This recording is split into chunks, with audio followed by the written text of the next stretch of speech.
Assalamualaikum warahmatullahi wabarakatuh. Perkenalkan, saya Sylvia Tuljana. Di sini saya akan menjadi moderator dari kelompok 5 yang akan mempresentasikan tentang peradilan dalam hukum pajak. Sebelum itu, saya akan memperkenalkan anggota kelompok saya terlebih dahulu. Yang pertama ada Angelin Magdalena, Davina Febrianti Seputro, Melinda Dwi Harwanto, Valentin Clara Valeri, dan yang terakhir Muhammad Naufal Taufiki. Perkenalkan, nama saya Valentina Clara Valeri dengan 3 NIM terakhir 457. Baik, terima kasih moderator atas kesempatannya. Di sini saya akan menjelaskan mengenai materi hukum pajak. Nah, hukum pajak itu apa sih? Jadi, hukum pajak adalah sistem aturan yang mengatur kewajiban wajib pajak untuk membayar pajak kepada pemerintah. Hukum ini menetapkan jenis dan besaran pajak yang harus dibayarkan, serta tata cara pengumpulan dan pemakaian pajak tersebut. Dalam konteks ini, hukum pajak itu mencakup peraturan yang mengatur pendapatan perorangan, bisnis, properti, dan transaksi keuangan. Nah, tujuan dari hukum pajak itu adalah untuk mendapatkan pendapatan yang diperlukan bagi pemerintah guna mendukung layanan publik dan pembangunan sambil menciptakan sistem yang adil dan efisien bagi semua pihak yang terlibat. Nah, hukum pajak sendiri ini dapat dibedakan menjadi dua, yaitu hukum pajak administrasi dan hukum pidana. Nah, yang pertama itu adalah hukum administrasi. Hukum administrasi ini umumnya berupa sanksi administrasi, yaitu yang berkaitan dengan tindakan atau denda yang dijatuhkan oleh pihak fiskus sebagai akibat dari ketidaktaatan wajib pajak terhadap kewajiban perpajakannya. Fiskus yang dimaksud itu adalah pegawai atau pejabat pemerintah yang bertugas untuk mengurus dan menarik pajak. Nah, kalau dalam praktiknya itu biasanya istilah fiskus sering diartikan sebagai petugas dari Direktorat Jenderal Pajak. Nah, beberapa bentuk sanksi administrasi yaitu meliputi sanksi denda, sanksi bunga, dan sanksi kenaikan. Sanksi administrasi ini biasanya terkait dengan pelanggaran-pelanggaran tertentu yang dilakukan oleh wajib pajak, seperti tidak menyampaikan surat pemberitahuan atau menyampaikan surat pemberitahuan yang tidak benar dan tidak lengkap karena kelalaian atau alasan lainnya.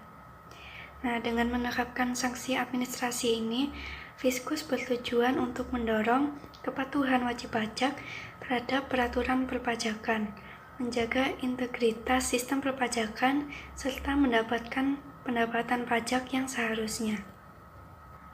Di bidang hukum, tindakan-tindakan yang dianggap sebagai pelanggaran ringan seringkali mendapatkan hukuman yang sepadan. Contohnya, apabila seorang wajib pajak yang membuat kesalahan dalam pengisian SPT-nya sehingga ia ingin melakukan pembetulan. Nah, hal-hal semacam ini itu memang bisa terjadi dan dapat digolongkan bukan merupakan pelanggaran yang berat. Nah, tetapi harus diingat bahwa hal-hal yang terlihat ringan tersebut juga bisa merugikan. Oleh karena itu, pelanggaran-pelanggaran seperti ini itu tidak boleh dibiarkan begitu saja. Dalam upaya menegakkan hukum administrasi terhadap wajib pajak, pihak Fiskus memiliki kewenangan untuk melakukan pengawasan dan pemeriksaan. Dasar hukum yang mengatur hal ini adalah Undang-Undang Nomor 28 Tahun 2007 yang merupakan perubahan ketiga atas Undang-Undang Nomor 6 Tahun 1983 tentang Ketentuan Umum dan Tata Cara Perpajakan (UU KUP) serta peraturan pelaksanaannya. Pentingnya hukum administrasi dalam hal perpajakan adalah untuk menciptakan aturan yang adil dan efektif guna memastikan kepatuhan wajib pajak, sehingga negara dapat mengumpulkan pendapatan pajak yang diperlukan untuk pembiayaan berbagai program dan kebijakan publik. Hukum administrasi perpajakan juga berperan dalam menjaga keseimbangan antara hak dan kewajiban antar negara dan wajib pajak serta dalam menciptakan tata kelola pajak yang transparan dan efisien. Sekian materi yang saya sampaikan. Baik, di sini saya akan menjelaskan tentang hukum pidana. Jadi, hukum pidana sendiri adalah bagian dari sistem hukum yang mengatur peraturan-peraturan terkait dengan tindak pidana dan sanksi yang diberikan kepada pelaku tindak pidana. Hukum pidana juga berkaitan dengan denda pidana maupun hukum penjara dan dijatuhkan oleh hakim.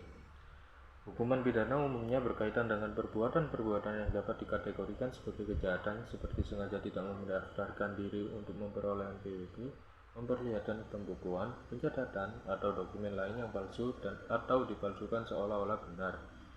Hukum pidana di Indonesia diatur berdasarkan Kitab Undang-Undang Hukum Pidana atau KUHP. Hukum pidana sendiri dibagi menjadi dua, yaitu yang pertama hukum pidana objektif dan yang kedua hukum pidana subjektif. Untuk hukum pidana objektif sendiri yaitu semua peraturan hukum yang mengandung perintah atau keharusan dan larangan terhadap pelanggaran atas perintah dan larangan tersebut diancam sanksi atau hukuman yang bersifat siksaan. Hukum pidana objektif membatasi hak negara untuk menjatuhkan hukuman atau menghukum. Hukum pidana objektif sendiri juga dibagi menjadi dua, yaitu hukum pidana material dan hukum pidana formal. Untuk yang pertama hukum pidana material yaitu peraturan-peraturan yang menegaskan perbuatan-perbuatan mana yang dapat dihukum, siapa yang dapat dihukum, dengan hukuman apa seseorang dapat dipidana atau dihukum. Yang kedua hukum pidana formal yaitu peraturan-peraturan hukum yang mengatur cara-cara menghukum seseorang yang melanggar peraturan pidana. Dan yang selanjutnya adalah hukum pidana subjektif, yaitu hak negara atau alat-alat negara untuk menghukum berdasarkan hukum pidana objektif. Dan yang terakhir, tujuan hukum pidana. Tujuan hukum pidana sendiri pada umumnya adalah untuk melindungi kepentingan orang atau perseorangan atau hak asasi manusia dan melindungi kepentingan-kepentingan masyarakat dan negara dengan pertimbangan yang serasi dari kejahatan atau tindakan tercela di satu pihak dan dari tindakan penguasa yang sewenang-wenang di lain pihak. Baik, di sini saya akan menjelaskan peradilan administrasi pajak. Peradilan administrasi pajak adalah suatu sistem hukum yang dirancang khusus untuk menyelesaikan sengketa perpajakan antara wajib pajak dan otoritas pajak. Nah, proses ini berfokus pada penilaian dan pembahasan keputusan administratif yang dikeluarkan oleh instansi pajak terkait yang mungkin akan menjadi sumber perselisihan antara pihak-pihak yang terlibat. Peradilan administrasi pajak ini juga merupakan menjadi bagian integral dari sistem hukum perpajakan. Selain itu juga memberikan wadah yang terstruktur untuk bisa menyelesaikan perselisihan antara wajib pajak dan juga otoritas pajak. Baik, yang selanjutnya peradilan administrasi pajak ini dibagi menjadi dua. Yang pertama adalah peradilan administrasi tidak murni. Disebut tidak murni karena dalam peradilan ini hanya melibatkan dua pihak saja, yaitu pihak wajib pajak dan juga fiskus, tanpa melibatkan pihak ketiga yang independen. Fiskus sebagai pihak yang bersengketa sekaligus menjadi pihak yang mengambil keputusan dalam perselisihan pajak yang bersangkutan. Nah, contoh dari peradilan administrasi tidak murni dapat dilihat dalam pengajuan keberatan yang diatur dalam pasal 25 dan 26 UU nomor 6 tahun 1983 sebagaimana telah diubah terakhir kali menjadi UU nomor 16 tahun 2009 tentang ketentuan umum dan tata cara perpajakan. Nah, yang kedua ada peradilan administrasi murni. Disebut murni karena peradilan ini melibatkan tiga pihak, yaitu wajib pajak, fiskus, dan hakim yang mengadili. Nah, contoh peradilan administrasi yang murni ini dapat dilihat yang diatur dalam pengajuan banding yang diatur dalam pasal 27 UU nomor 6 tahun 1983 sebagaimana yang telah diubah terakhir kali menjadi Undang-Undang nomor 9 tahun 1994 tentang ketentuan dan tata cara perpajakan dan juga Undang-Undang nomor 14 tahun 2002 tentang pengadilan pajak. Baik, itu dia materi tentang peradilan administrasi pajak yang bisa saya sampaikan. Sekian dan terima kasih. Di sini saya akan menjelaskan peradilan dalam hukum pajak tentang keberatan dan banding. Dasar hukum dari keberatan adalah pasal 25 Undang-Undang Ketentuan Umum dan Tata Cara Perpajakan. Pengertian dari keberatan adalah tahap awal di mana wajib pajak tidak puas terhadap ketetapan pajak yang dikenakan kepadanya atas pemungutan oleh pihak ketiga. Adapun wajib pajak dapat mengajukan keberatan atas satu surat ketetapan pajak kurang bayar atau SKPKB, 2. Surat ketetapan pajak kurang bayar tambahan atau SKPKBT, 3. Surat ketetapan pajak lebih bayar atau SKPLB, 4. Surat ketetapan pajak nihil atau SKPN, dan 5. Pemotongan atau pemungutan oleh pihak ketiga. Adapun pihak yang dapat mengajukan keberatan adalah 1. Bagi wajib pajak badan oleh pengurus, 2. Bagi wajib pajak orang pribadi oleh wajib pajak yang bersangkutan, 3. Pihak yang dipotong atau dipungut oleh pihak ketiga, 4. Kuasa yang ditunjuk oleh mereka pada poin 1 sampai 3 yang telah saya sebutkan tadi di atas dengan surat kuasa khusus untuk pengajuan keberatan. Adapun syarat-syarat mengajukan keberatan adalah 1. Keberatan diajukan secara tertulis dalam bahasa Indonesia dengan mengemukakan jumlah pajak yang terutang, jumlah pajak yang dipotong atau dipungut, atau jumlah rugi menurut perhitungan wajib pajak dengan disertai alasan menjadi dasar perhitungan. 2. Jika wajib pajak mengajukan keberatan atas surat ketetapan pajak wajib melunasi pajak yang masih harus dibayar paling sedikit sejumlah yang telah disetujui wajib pajak dalam pembahasan sebelum surat keberatan disampaikan. 3. Jika wajib pajak mengajukan keberatan, maka jangka waktu pelunasan pajak atas jumlah pajak yang belum dibayar pada saat pengajuan keberatan tertangguhkan sampai dengan 1 bulan sejak tanggal penerbitan surat keputusan keberatan. 4. Jika wajib pajak mengajukan banding atas putusan keberatan, maka jangka waktu pelunasan pajak atas jumlah pajak yang belum dibayar pada saat pengajuan keberatan tertangguhkan sampai dengan 1 bulan sejak tanggal penerbitan surat keputusan banding. 5. 1 keberatan harus diajukan untuk 1 jenis dan 1 tahun pada masa pajak. Adapun jangka waktu pengajuan keberatan bagi wajib pajak adalah 1. Keberatan harus diajukan dalam jangka waktu 3 bulan sejak tanggal dilakukan pemotongan atau pemungutan oleh pihak ketiga.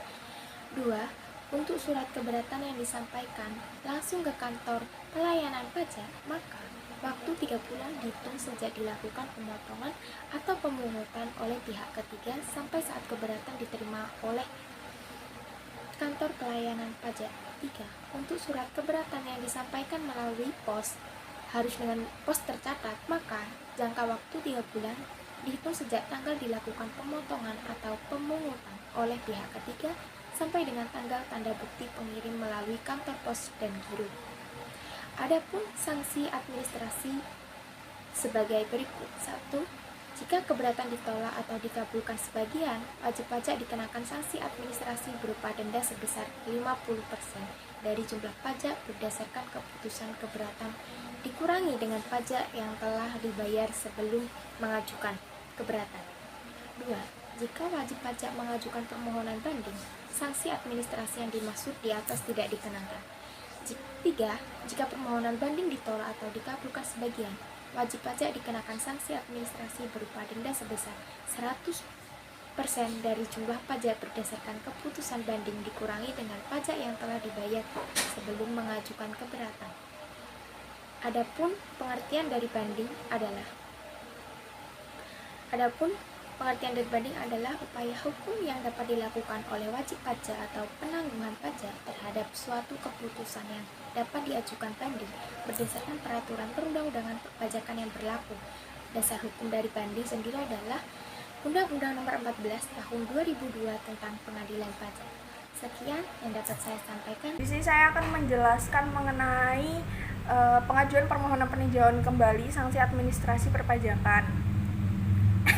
Berdasarkan pasal 25 UU KUP dan Peraturan Menteri Keuangan Republik Indonesia Nomor 9 PMK 03/2013 tentang tata cara pengajuan dan penyelesaian keberatan, keduanya sama-sama tidak menyebutkan atas STP.